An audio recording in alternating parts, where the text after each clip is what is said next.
Hi friends, welcome to my channel. ఈరోజు recipe వచ్చేసి బియ్యపిండి అట్లు విత్ పల్లి చట్నీ. కాంబినేషన్ అయితే చాలా బాగుంటుంది. చూడండి ఎంత క్రిస్పీగా చాలా బాగా వచ్చాయి. ఇంకెందుకు ఆలస్యం, మరి ఈ బియ్యపిండి అట్లు ఎలా రెడీ చేసుకోవాలో చూసేద్దామా.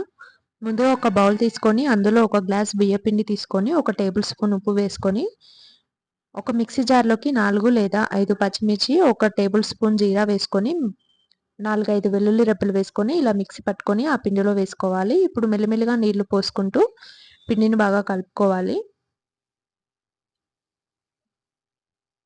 ఈ విధంగా ఎలాంటి ఉండలు లేకుండా పిండిని అయితే కలుపుకోవాలి. చూడండి, నేను చూపించిన విధంగా పిండి అయితే కలుపుకోవాలి. ఇప్పుడు పెనం పెట్టుకొని పెనం బాగా వేడి అయిన తర్వాత ఇలా గ్లాస్తోని అట్లయితే పోసుకోవాలి. ఇప్పుడు పైనుండి కొంచెం ఆయిల్ వేసుకోవాలి. ఇప్పుడు 5 నిమిషాల తర్వాత కాలిన తర్వాత ఇలా టర్న్ చేసుకోవాలి. అదేవిధంగా ఇంకో అట్టు వేసుకుందాము.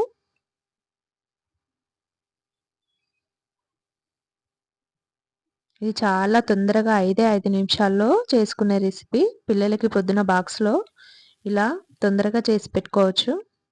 ఇప్పుడు పల్లి చట్నీ చేద్దాము. ముందుగా కొన్ని పల్లీలు తీసుకొని 4 లేదా 5 పచ్చిమిర్చి, 4, 5 వెల్లుల్లి రెబ్బలు వేసుకొని కలుపుకోవాలి. ఇప్పుడు ఇవి వేగాక ఇందులోకి 1/2 కప్పు పచ్చి కొబ్బరి వేసుకోవాలి.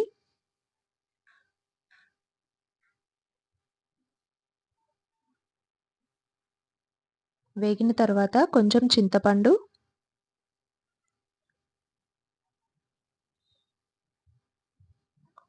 ఒక 1 టేబుల్ స్పూన్ జీలకర్ర వేసుకొని కలుపుకోవాలి. ఇప్పుడు స్టవ్ ఆఫ్ చేసుకొని మిక్సీ జార్లో తీసుకొని మిక్సీ పట్టుకుందాము. 1 టేబుల్ స్పూన్ ఉప్పు, వాటర్ పోసుకొని ఈ విధంగా మిక్సీ పట్టుకోవాలి. పాన్ పెట్టుకొని అందులో 1 టేబుల్ స్పూన్ ఆయిల్, జీలకర్ర, ఆవాలు, శనగపప్పు,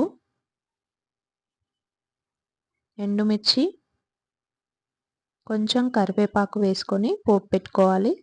ఈ పోపును ముందుకు మనం రెడీ చేసుకున్న చట్నీలో కలుపుకుందాం. చూడండి, ఎంత రుచికరమైన పల్లి చట్నీ రెడీ అయిపోయింది. ఈ పల్లి చట్నీతో ఈ అట్లు పోసుకొని తింటే చాలా బాగుంటుంది. మీరు కూడా ట్రై చేయండి. నా వీడియో కనుక మీకు నచ్చినట్లయితే ప్లీజ్ లైక్ చేయండి, సబ్స్క్రైబ్ మై ఛానల్.